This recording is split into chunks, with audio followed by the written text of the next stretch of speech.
नमस्कार.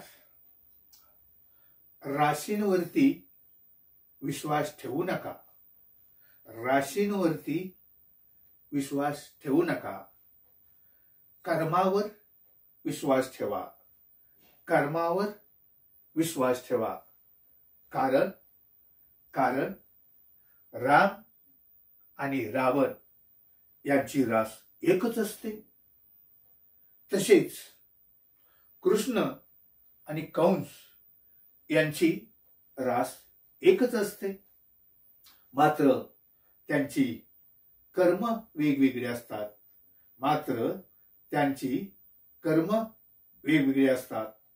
रामाचं कर्म चांगलं तर रावणाचं कर्म वाईट. श्रीकृष्णाचं कर्म चांगलं तर कंसाचं कर्म वाईट. आणि म्हणून कशावर विश्वास ठेवा? कर्मावर विश्वास ठेवा. राशींवरती विश्वास ठेवू नका. लक्षात ठेवा. धन्यवाद.